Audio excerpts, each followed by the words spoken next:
Austin Stout, welcome to the show. Yeah, thanks for having me.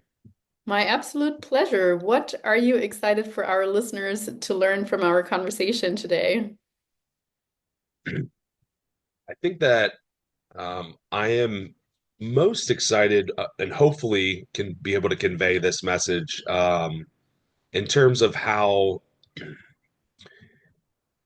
in terms of how these processes within coaching are kind of dynamic. And right now in our space, everything's very protocol driven and very like testing driven and things. So hopefully we can broaden horizons a little bit and understand how psychology plays into that a little bit more and maybe help people understand a little bit more about themselves and why those things could be limiting factors for them, perhaps.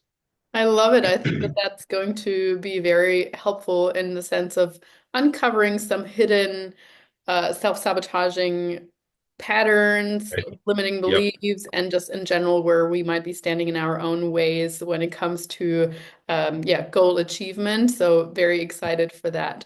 But tell us how or what prompted you to start the business Integrated Muscle and Health? So I had been originally I had started coaching with a couple of teams. This were way back. We had some collaborative efforts, back in probably 2011, 12, that in that general vicinity with myself and a couple other coaches who some of which are still in the scene, some aren't anymore. So, we had come together as a collaborative effort, and that was probably my introduction into full-time coaching. Now, prior to that, I was doing it part-time. I was also doing some personal training in like in-person setting in the gym, working a part-time job as well. So that was yeah, starting around 2009, late 2009 was my intro into coaching, but I was also personal training in a gym.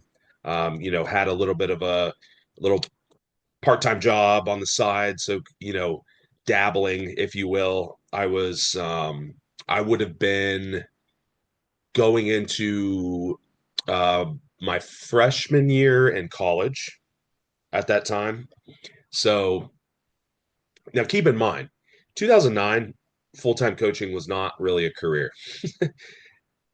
Virtual, that is. Like there were people that personal training was, pretty prevalent still. But full-time coaching as we know it now, there was hardly anyone doing it. And I don't know that I can even think of anyone because the people that I know are still in the space that were around then, they also had other jobs, right? Most of them did.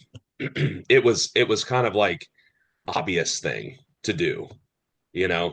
So, that's where I started, and then I was going to school for health sciences. So, was it going to be physical therapy? Was it going to be like a nursing field? Was it going to be doctorate?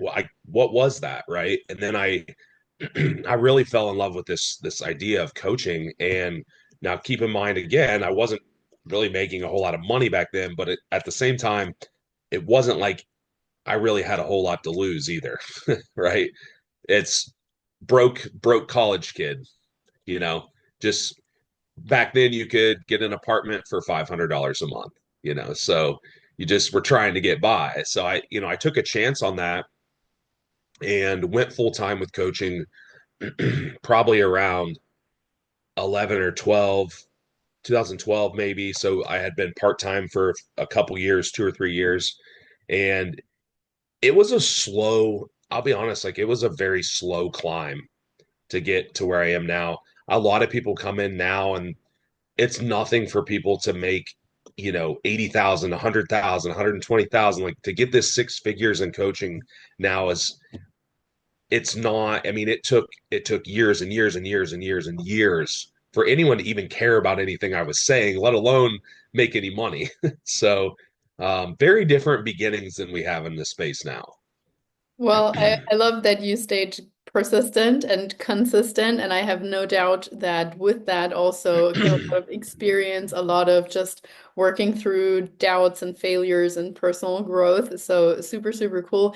And I want to kind of pick apart part of your somewhat mission, I'm going to call it. So I saw that you are priding yourself or doing anything that has to do with an integrated dynamic approach to physique enhancement and health. And so, first of all, let's focus on the first word, an integrated. What exactly do you mean? I think a lot of people hear that nowadays. They're always like, oh, integrated fitness, integrated whatever. But what should people actually realize that that means?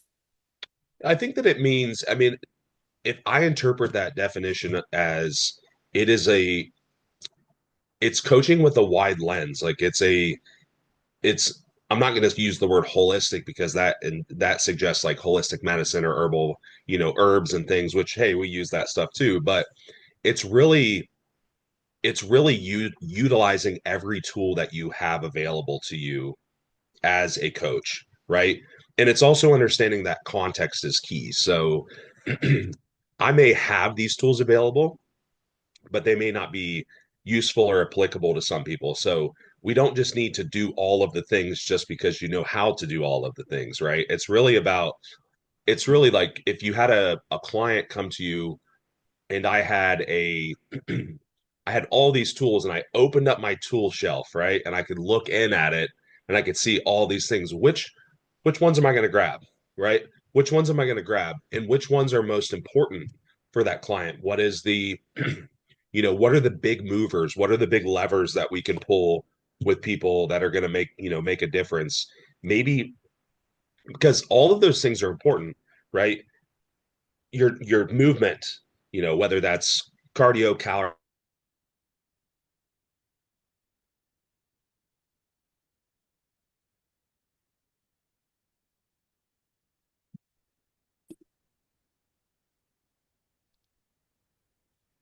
So again, the what I'm looking at with that word integrated or integrative is really about understanding, the tools that we have at our disposal and how they fit into the context of each situation. I think now with just the sheer amount of information that's available to us, whether it's free stuff we're looking at or you're paying someone to learn, it's really easy to get caught up to think that we need to use all the tools, Mm. right? That coaching has to be super complex, right? Um, and there are complexities there depending on the demographics you're working with and the situations. But I also think that people get lost in the sauce a little bit with the complexity and they probably make clients' lives unnecessarily complex in a Yeah, lot of ways. And you got to understand, like, when you're dealing with a lot of us who are very type A already, the last thing we want to do is add layers to that. You're just dumping gas on that fire. We talk about stress so much and we talk about, psychology so much. You have to be very careful with how much more you're stacking on a lot of these individuals. So, that's um, awesome. No, really, really great explanation to me. It sounds like it's basically the opposite of cookie cutter, and I absolutely love it. And I think, I mean, I don't know about you, but when I was a new coach, I would make the mistake of thinking more is always better. So basically, just that it often comes from a lack of personal insecurity. You want to demonstrate how much you know, so that you just throw everything at the client. You're like, here is yep. 10,000 things that could be beneficial. You do them instead of thinking about, okay, what is that person actually able to implement consistently and adhere to that, and just saying, hey, I have noticed you're not eating a single green thing in your food log. Maybe we'll start with that instead of giving them, Right. hey, you should do your cold plunge and here's your exact macro. Make sure you're hitting that to the T. So yeah, Yeah. I absolutely love that. Yeah. The 25 step nighttime routine before you can even get into bed. It's like, okay, I Precisely. mean, yeah, I get it on paper. On paper, these things would be helpful, but it doesn't necessarily translate like that in real life, right? Exactly. Well, again, now let's look at the second word, dynamic approach. Again, like, could you kind of specify what that means or what a client can expect from that?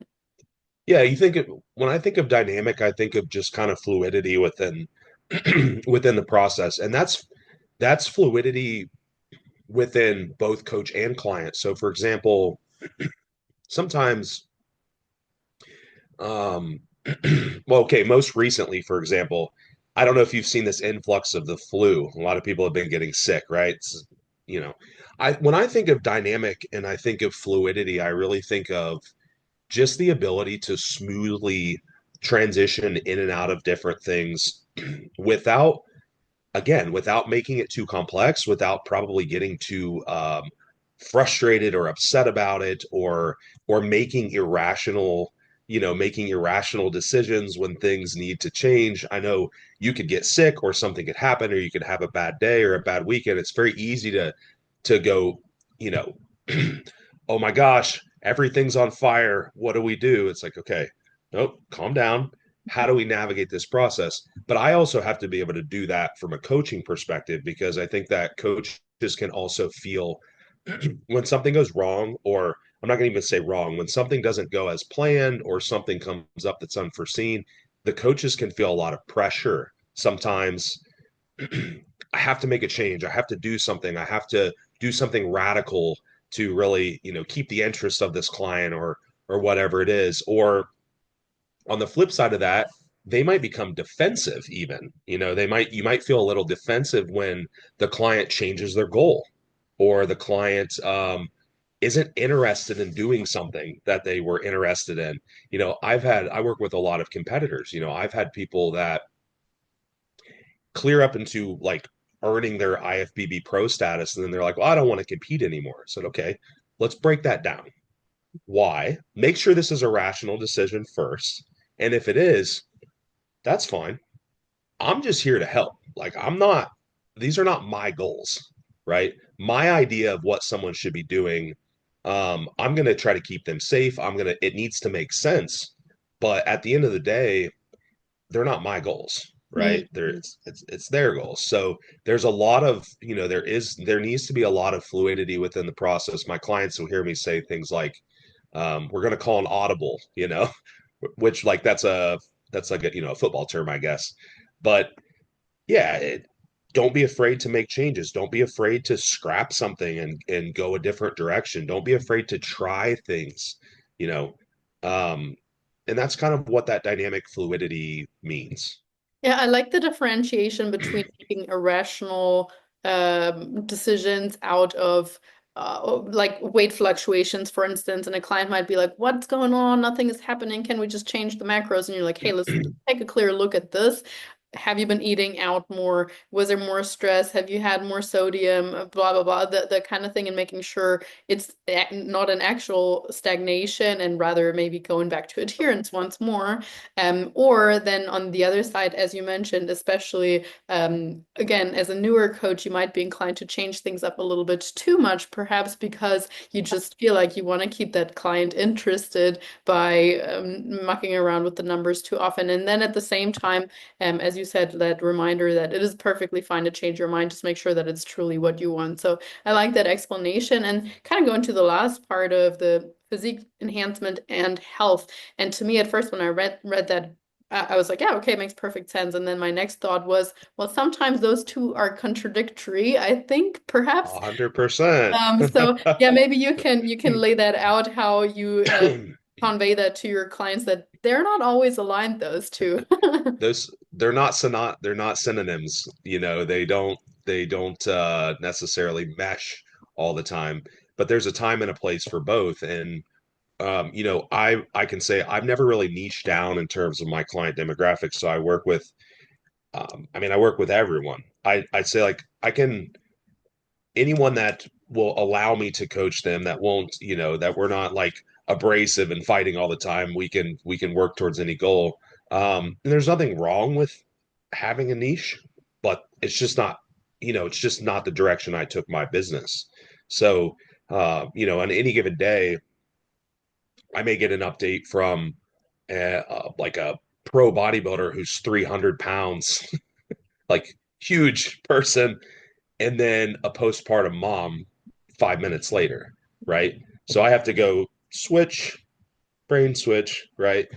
Not only in what we're doing, the approach, the the urgency we use in certain things, how much emphasis we put on certain things, my tone.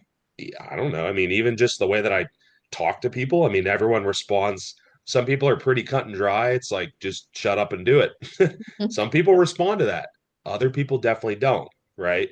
So, I think that I put both of those in there because that's just, it makes sense based on the fact that I have such a large demographic. Now, with that being said, even with some of the things that are a little bit more where you have to push the envelope a little bit more, like competing, like, some of those things, the goal is never to be reckless. The goal is always to think about think long term, think about, because generally with health, if we think of the word, if we try to intertwine health and bodybuilding, for example, there's a lot of things that we have to do. There's aspects of it that aren't particularly healthy, but the healthier you can do it, the longer you can do it, and the better results you generally get.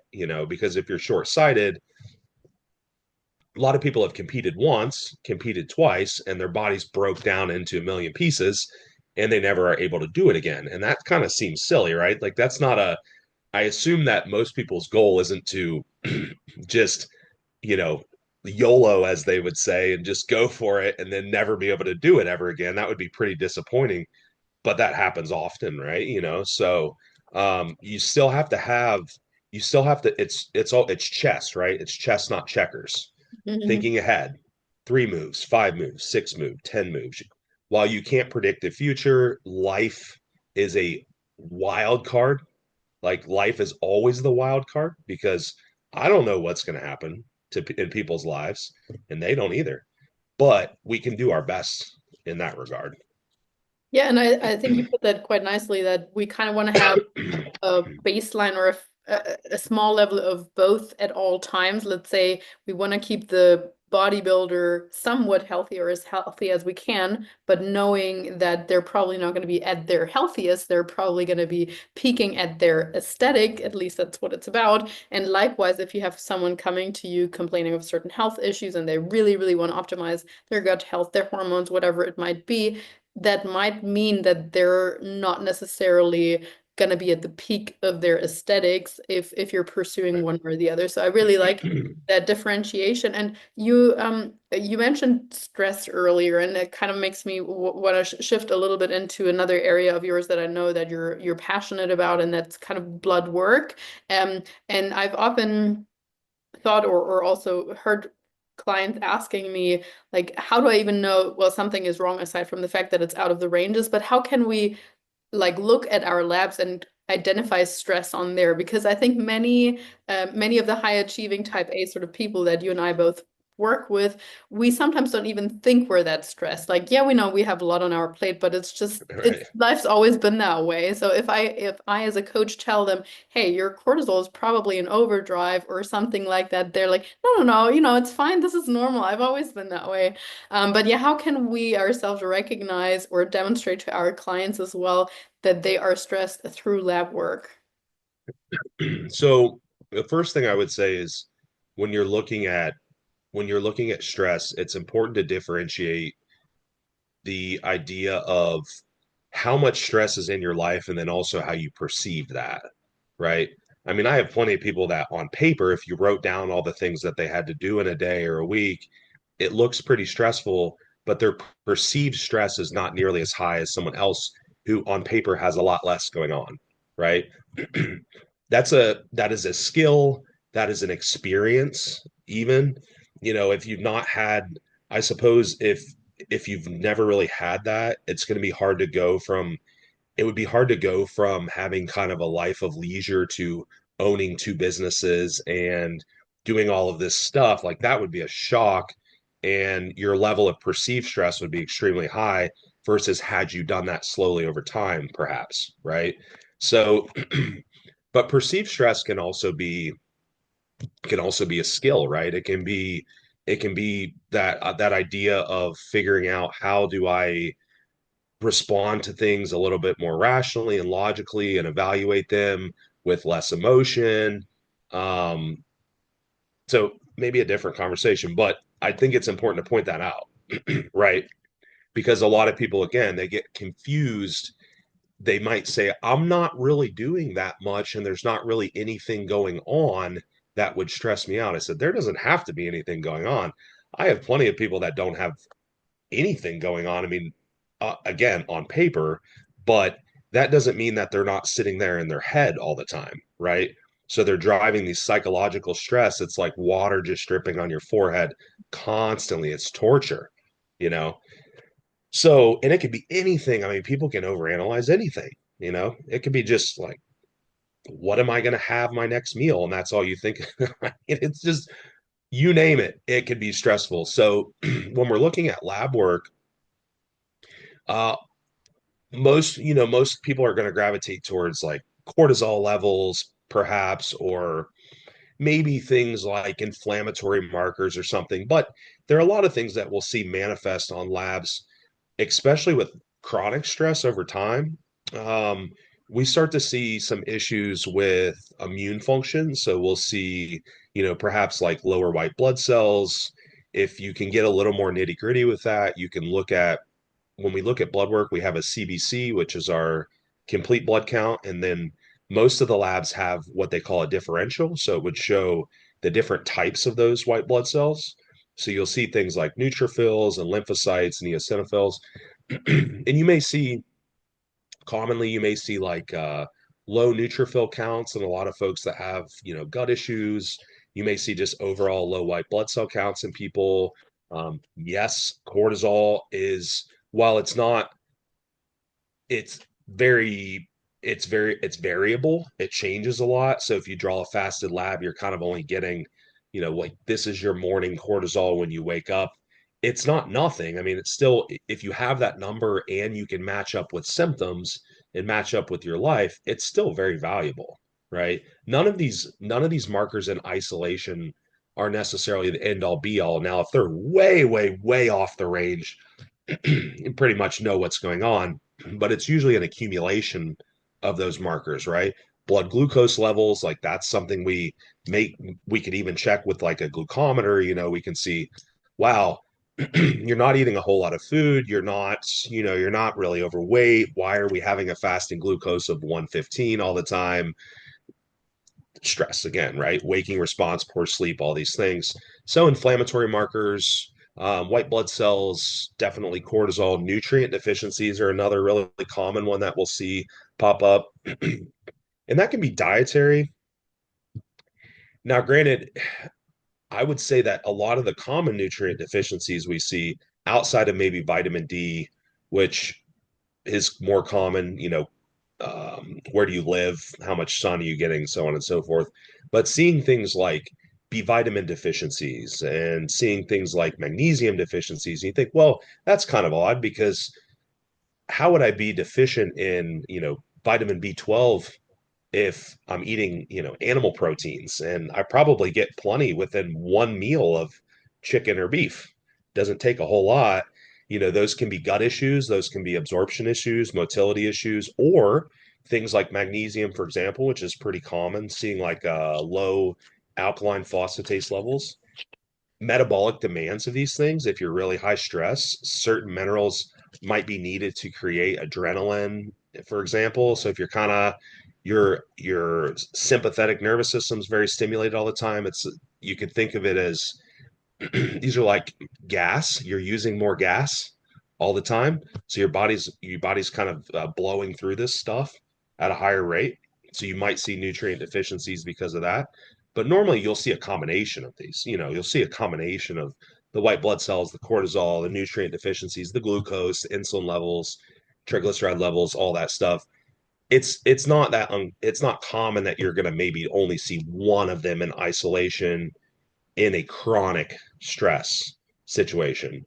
But if you have two or three things on there and the body's maybe not responding the way that you want, and you've got some symptoms in terms of how they feel, you can make a pretty educated guess that stress is a driver at that Yeah, point. there is so much there. I really like how you said that we shouldn't emphasize one elevated or lower marker too much, because I truly think that sometimes people, again, like stress themselves out too much for no reason. They might just see that, oh, that one marker is off and like, oh my God, what's happening? Like, no, no, no, let's look at the whole picture, especially when it comes also to the sex hormones. They never or almost never function in isolation. So unless we kind of can draw a correlation to other ones where one is high, one is low, or something like that, I think that's much more indicative. I think it's super interesting that you specifically also mentioned the blood sugar regulation. I think in the recent years and also with the higher availability of things like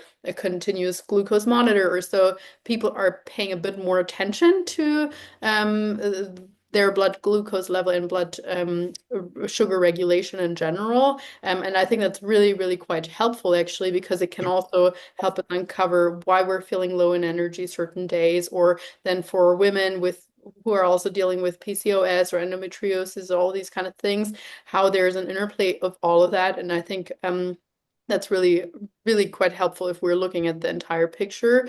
And I like that you mentioned micronutrients or nutrient deficiencies. And that brings me to something that I also saw on your content. And I believe you mentioned that nutrient and food variety is king. And I kind of wanted to dig into that a little bit, because I think um, um, well, I think people are either in one camp or the other. So sort of like the bodybuilding crowd where they're like just eating the same thing all the time. No, no, it's fine. You don't need Yeah. a variety, blah, blah, blah. And then you often Yeah. have people more in the quote unquote functional space that are like, oh, as much variety as you can possibly get. And you need to have your beans here and then your liver there and then this and that. And people get almost stressed out about, oh no, I'm only eating 7 different vegetables. Am I doing something wrong type of thing? So so yeah, I just Yeah. wanted to take to sort of dissect that and hear why you want to encourage people that food variety is in fact quite important. Yeah, it's you mentioned the bodybuilding crowd. Um, they are very guilty of this, of course. It's it's convenience. It's also um, old habits never die type of thing. It's just been kind of ingrained in the minds of bodybuilders for years and years and years that these are bodybuilding foods and they're the ones that work. And I'd say that's probably true for the most part. um, we start to run into we start to run into issues with lack of micronutrients. We start to run into issues with in bodybuilders, especially, I'll run into when I'm running into like GI issues, for example. This whole idea of we use the term microbial diversity, which would kind of indicate how diverse your microbiome is, right? So if you think that much like micronutrients, if you're only eating the same 5 foods all the time, you're not really feeding a diverse array of bacteria, right? So this is something that within the research, there's still so much to learn about the gut microbiome. We know there are billions and billions of types of bacteria, but we've been able to identify a handful of them that are pretty important. We have like GI map testing and things now where we can kind of see the abundance of these things. Is it too high? Is it too low? So it's an and the reason I emphasize it a lot is because it's such a powerful thing and it's not hard, right? It's easy. Like again, going back, what are practical things that we can implement and do habitually um, that make a huge impact because it helps with micronutrient status, it helps with microbial diversity, so it's helping the immune system, it's helping how we feel. Micronutrients are so important because I think now everyone's not everyone, but a lot of people are so focused on sex hormones that they forget that we have to have the catalyst to all these processes, which is micronutrients, right? If we don't have the building blocks to build hormones or to initiate metabolic processes in the body, that chaseberry that you take or that dem that you take or whatever it is, they're all great supplements. I mean, they have their place, but they become far less effective, right? We have gaps in this chain, so it's hard to put that whole puzzle together without all the pieces, right? So I think that it's important to have at least a reasonable amount of nutrient variety. Now when people get really lost in the weeds in terms of specific foods and how many types or when you eat them, even. I would argue that you're probably going to end up, like you said, you're probably going to end up doing more harm than good on the stress front when you're trying to micromanage things that much. But when I'm building a plan, for example, I may build variety right into a meal plan, or if we're using, macro tracking plans, I figure people are probably going to the grocery store once a week, twice a week, whatever it is. It's easy enough to rotate out a couple of foods, to have like a rotation of four or five, six vegetables, maybe, or, and fruits. And it's not all that difficult. We have a lot of options, especially if we live in the US now. I mean, at grocery stores are, man, we have so much stuff. And I got to thinking about this, several years ago when I started to really try to emphasize it. And I thought, well, why when we were children, we would go into the grocery store with a parent, you kind of just knew that this whole section is healthy stuff, right? All this stuff is healthy. The green stuff, the red stuff, the yellow stuff, right? So why did we start kind of emphasizing these two vegetables, or these, this fruit? Like, why are we only eating blueberries, right? Why not what's wrong with a banana or a kiwi or grapes or melons? I mean, there's so much stuff in there. So each food may have specific properties in terms of, micronutrient profiles, but the most important thing is that we're just exploring that idea of variety. And it's also more enjoyable, I would say, for a lot of people. You can do it up to the point where it becomes, again, we want to do it as much as possible, assuming it's not becoming a stressor, assuming it's not becoming an inconvenience, um, assuming we're still able to like prep our food efficiently, that it's not taking us 45 minutes to make every one of our meals from scratch. Like, this is some of these things you see online, like in the biohacking crowd and stuff. I'm like, I don't know. I'm not sure what you guys do for a living or how that's even possible. By the time they get done with their morning routine, we're like an hour and a half into our day and we haven't even got anything done. It's like, have you ever worked with a mom with two kids? That's Probably a not. They very, say things very like, good point. we all have the same 24 hours in our day. I said, okay. So you clearly have no concept of what most people's lives are like in terms of responsibilities. So it still has to be practical, right? Yeah, very, very, very true. I like that you're pushing the food variety, but only to a certain point. And like you said, it's really not that hard. I mean, one food item is usually next to the other. I've heard or had a few practical tips in regards to that as well, which I thought were just amazing. So, for example, if someone does just buy the frozen blueberries, why not next time buy the frozen mixed berries instead? That Yep. automatically means you have, three, four, however many kinds that are different for your microbiome. Same with okay, if we can have nowadays you can get oats or like a mixture of ancient grains or whatever, or you can get the beans, or you can get a mixture of four different kinds of beans. Like, why don't we do that? Or like the mixed veggie bags or something. Absolutely nothing wrong with that, and almost just as easy to track as well. Because Sure. it comes with a label, but yeah, I do like just the reminder of like practicality. And personally, I mean, I still eat most of the time, eat the same sort of breakfast, same sort of lunch, and even afternoon snack, because that's when I'm busy and I don't want to overthink like what am I going to Right. have different. But I try to keep my dinners more varied. Or then if someone's like, hey, I'm basically eating the same thing Monday through Friday, then just build in a bit more variety on the weekends, or maybe get yourself to try one new food item every week. Like you buy Yeah. your staple groceries, but then one or two different things, like a different meat maybe once, or if you're eating out, being like, okay, I'm not going to order the same exact thing that I usually do, but I'm going to Right. try the whatever adventurous thing is and Yeah. share it with my partner. So I think even just like small strategies like that can often really work well, or like initiate a little bit more of a open-mindedness when it comes to different food items. 100%. Yeah.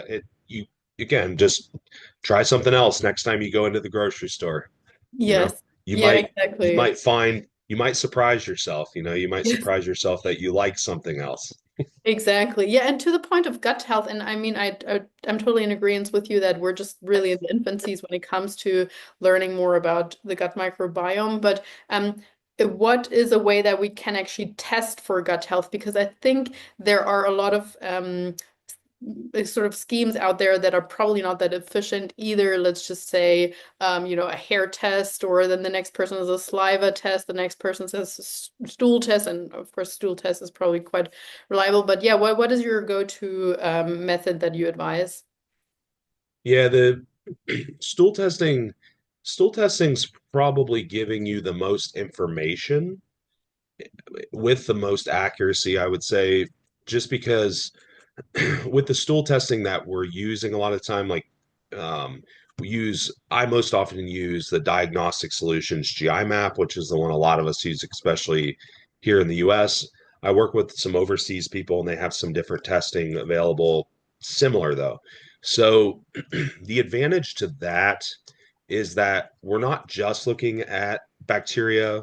We can also see other pathogens and potentially yeast and some other intestinal markers that would suggest the health of our immune system and other digestive capacity like enzymes and fat digestion and inflammation. So you're getting to see bacteria, but also overall functionality of of the gut.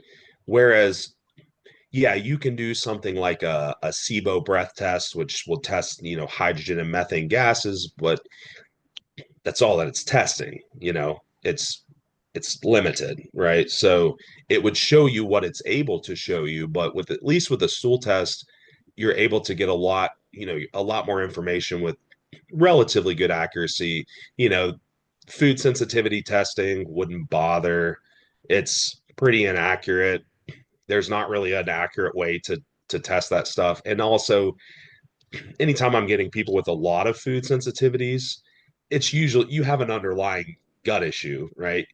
It's not often that people are sensitive to 10 or 12 different foods. It's like, no, you have a problem here underlying that it's not the foods themselves, because once you fix the root of that problem, they're like, oh my gosh, I can eat, insert name of food again.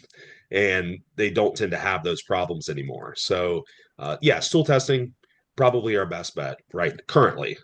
Yeah, and I think the good thing about gut health is really that we're getting a pretty regular feedback ourselves in terms of how our digestion is, in the sense of we're all going to the bathroom hopefully regularly, hopefully every single day, and just checking the consistency and using something like the Bristol stool chart or something like that can be quite helpful. I think the only danger with that is that we're so accustomed to our own normal. So the person that's always been constipated their whole life, they're like, oh, well, that's normal. I've always just gone to the bathroom 2 to 3 days, every 2 to 3 days or so. And so kind of moving away from, okay, that's probably still not optimal, even if it's your normal. Um, But I want to respect your time, so just the last few minutes, I Oh, you're want to fine. jump into the odd. What did you call it initially? The audible that someone can call. So Oh, calling an audible. yes, so shifting more into the client psychology or goal setting psychology sort of area. Therefore, like if your client says something to you in the sense of they want to change their goal completely, how do you approach an audible like that? I mean, as a coach, as you mentioned, there is a certain art with like determining what your client responds to best, or how open they even are to you trying to dig deeper. But yeah, how would you kind of go into that? Yeah, I think that part of the coach's job is to help with realistic goal setting, because most people base their goals off of a few things. Um, they enjoy doing something, so that would push them towards a certain goal. But also, a lot of goals are based on comparisons. They weight loss goals are a perfect example of that, or visual goals, because I want to look like this. I don't know. They put up a picture of somebody from their friend or someone from Instagram or something, and it's like, well, you don't have any context on that person. You also don't know anything about them. Half the people, unfortunately, probably more than half the people that you're aspiring to look like have a lot of their own problems that you don't know about. And they may not look like that for very long. They're probably going to crash and burn at some point too. And I hate to sound, pessimistic about it, but that's just how it is a lot of the time. You influencers or those, it's a dime a dozen. You don't know anything about those people. So, or I used to look like this when I was years ago. And I said, well, where did that get you? Because now you have all of these issues. So think about maybe how you got to this point. Maybe that wasn't realistic, or that was actually a driver of a lot of these problems. Or I want to get into running marathons, or I want to get into doing CrossFit competitions, or I want to get into, I don't know, doing bodybuilding, competitions. Like, okay, are you in a position to pursue that from a function standpoint, from a psychological standpoint? If you've done it before, what was the result of that? Right? Did that go well for you? Did it not go well for you? Are you in a bad position now because of those things prior? Right? Maybe it's not that those are unrealistic goals, but maybe the approach to them or the time frame that we do them in is going to be a lot different than it was before. Right? So I think that managing realistic expectations with clients is a super important part of coaching, right? And they're not always the easiest conversations to have with people, but they're very important conversations. And I think that you're doing the client a disservice if you're just always giving them everything they want just because they ask for it. You should always be honest, but assuming that it's not something super deleterious or unrealistic. I tend to just kind of, I don't really make a big fuss out of things. I think that I will pretty I'm pretty open to just saying, okay, what do we need to do that? Now, what I might tell them is that this new goal is going to require a lot of time or a lot of changes and things. You have to be okay with that if you're a client and that's what you want to do. Something I didn't point out earlier, but I think is very important is this understanding that your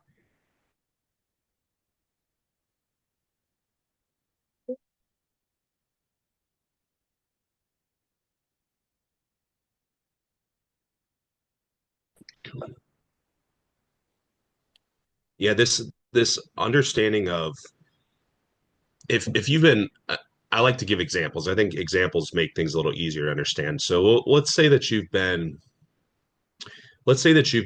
a competitive bodybuilder for 3 years, and you started at 20 years old, and now you're 23 years old. That's actually a pretty large percentage of your life, right? Because the first 10 years you probably don't remember, right? And the other 5 or so years you were probably just developing as a person, right? AKA puberty and school and all these things. So you've really been doing this your entire adult life. So when you when you start shifting goals, or you start having certain expectations or making comparisons or whatever it is, it's I think it's harder to comprehend bigger time frames and comprehend bigger goals when it's been you've only been doing something for so long, if Mm. that makes sense. So I think that you should really take that into consideration when you're thinking about what you're doing.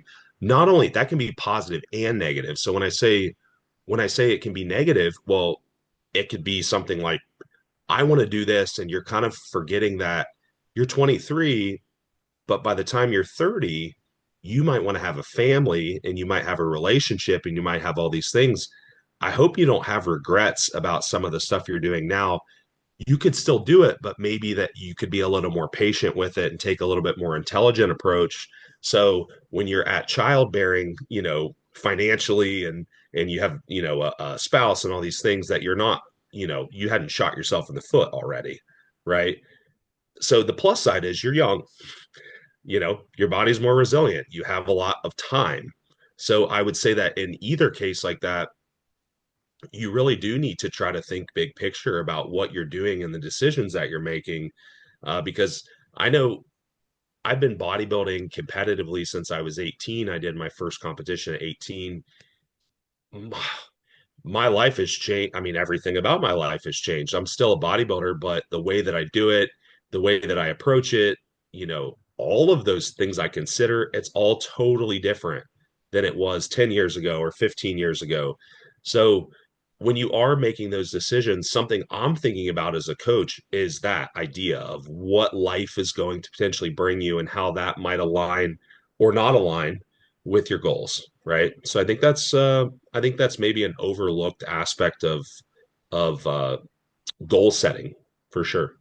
For sure. I love this. I love that you want the client and also yourself to be clear before you head into this journey because we want to set the right expectations. Not that someone's at the end of their prep is like, well, I lost my cycle, and then blaming it on you as a coach. And so instead being like, hey, this is what could happen if we have to cut calories really low. You were telling me you want to get a pro card, so this is just the price. But at the same time, encouraging the client to think long term because in the end, the goal should be for us to be active in one shape, way or form for the rest of our lives and healthy in some shape, form for the rest of li our lives as well. So I like that, like, hey, you've been bodybuilding for, I don't know, 15 plus years possibly. So right, give yourself time. You don't need to put the pressure on yourself that by the end of next year you have a pro card or whatever. So Yeah. really thinking big picture, I really like that. But yeah, I can Yeah. tell you're certainly a wealth of kind of like knowledge when it comes to the client psychology as well and digging into that. So I absolutely love that. I'm gonna make sure to drop your handles and of course the link to your company in the show notes so people can check out more of your content and learn more from you. And I'm just really grateful for your time, Austin. Yeah, thanks so much for having me. This was a useful chat. I think it turned out well. Hopefully I people like it. I am sure they do. Thank you so much.